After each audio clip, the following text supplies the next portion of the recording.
always start my delt day with hitting some rear delts because that's mostly my focus on my delts, like my weakness. The rear delt is that very back part there that pops out. You see on both sides.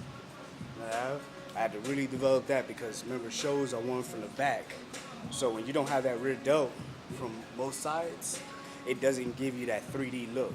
So that's why we want to really focus on the delts. So the first exercise we did was bend over cable pulls, superset it with dumbbell pulls as well. So bend over dumbbell pulls. We went 15 reps for the cables, added 10 reps for the dumbbells. The dumbbells we went a little bit heavier every set, progressive loads, or pyramiding up. So every set started off with, I think I started with 20 pounds, 20, 25, 30 pounds. We did 4 sets of those. One of those sets was a warm-up, so I still kind of consider that a working set just because I'm still pushing some blood, still focusing on where I want to start with the weight. All right, check it out.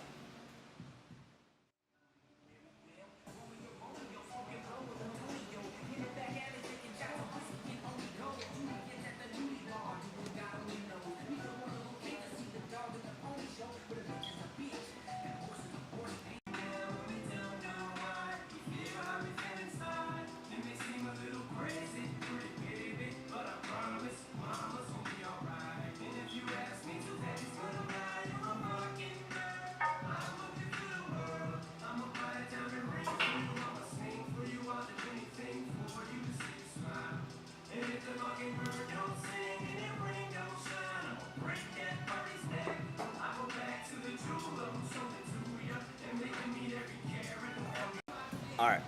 So the next movement we did was considered our power movement, our compound movement.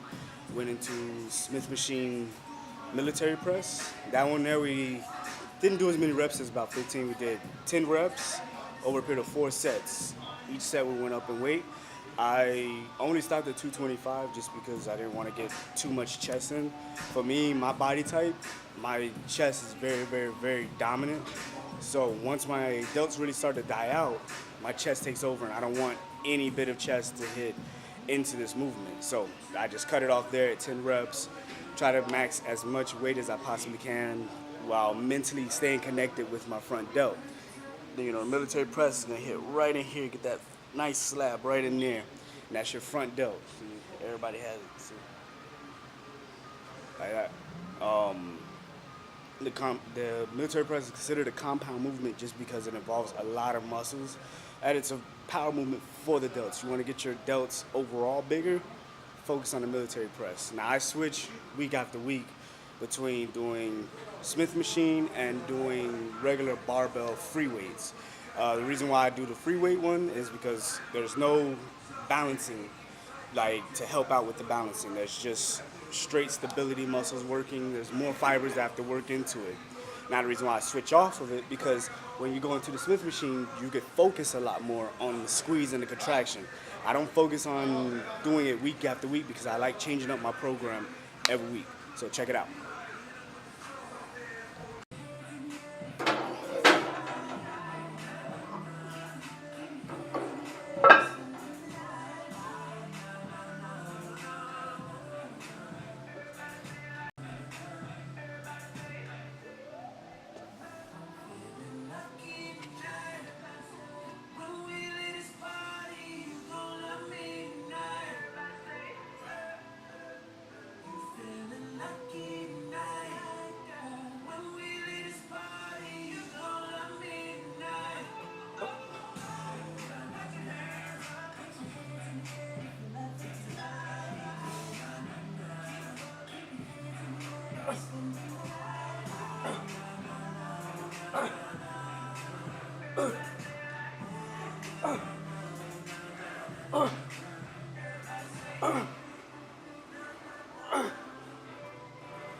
All right, next movement from that is what I consider the power movement for isolation of side delt.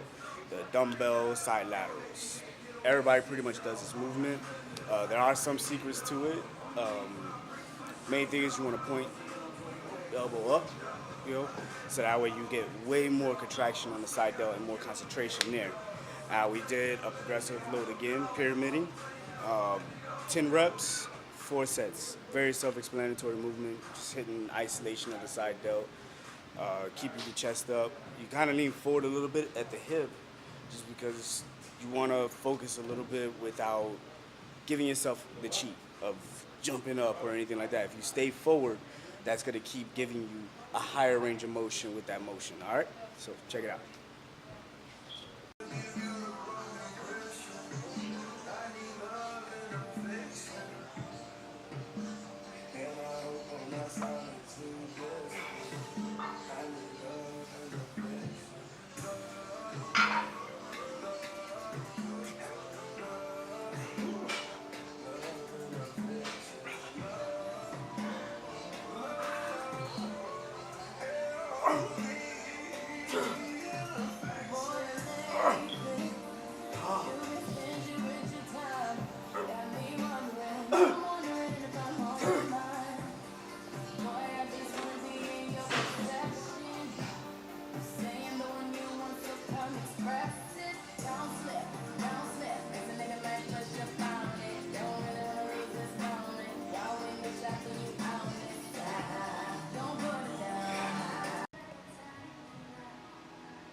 All right, so the next motion that we did is a machine military press. Check it out. The reason why we did this over the Smith machine was mostly because it's a heavier bar. You know, you got this whole plate there, and also too, you don't have to use as much weight. And by that time, we're already fatigued and everything like that. So it's just another way to concentrate on that front delt. Same motion and everything as the Smith machine, just heavier without having to load more weight on there. And this machine's pretty cool. It's a Paramount military press. You can also do front raises with it.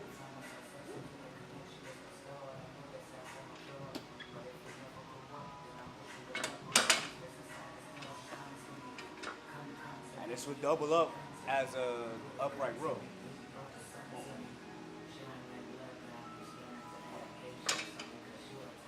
We didn't do that today just because it was already fatiguing from everything else. And we didn't want to focus on getting too many supersets. We just wanted to really go heavy with as much as we can without going excessively heavy to break the form and everything. So, check it out. You don't have to get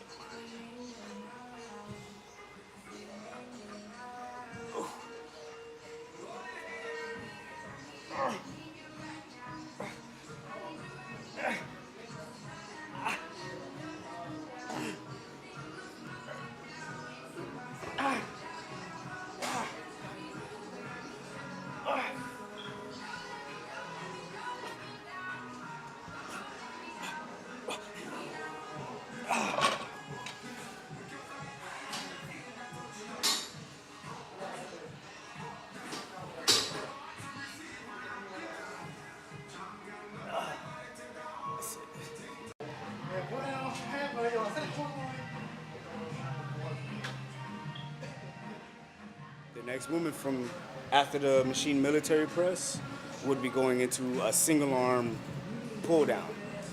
Basic single arm pull down, and all I'm doing is just really contracting the tricep to get as much blood flow as possible in there to break it down as much as I possibly can. And that's as simple as that. Pushing a lot with this area with the palm of my hand and not having it up here, causing a lot of tension into my wrists. Keep it here, I can really feel a lot of tension.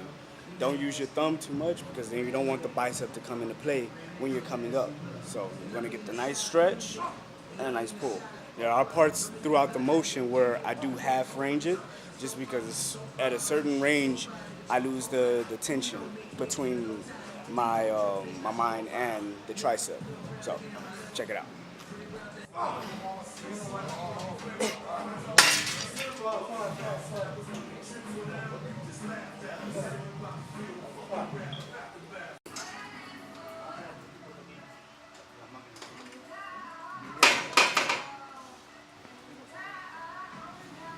Cool. Now, last thing we did for the day was a seated skull crusher on the machine. Basic movement. I didn't go too heavy because it does bother my elbow in that position a lot. So I kept it into a diamond hand placement because I could really feel a lot of good stretch and a good contraction at the top. That's basically all I focused on. I had about 15 reps in it, did 4 sets, try to go as heavy as I can without putting tension into the elbow. So maybe about 100, 120 pounds I went to, and just called it a day from there. All right, see you guys later. Make sure to like the channel, make sure to like the video, subscribe to the channel. If you got anything else that you want to see, please let me know in the comments below, and make sure, again, subscribe. Peace.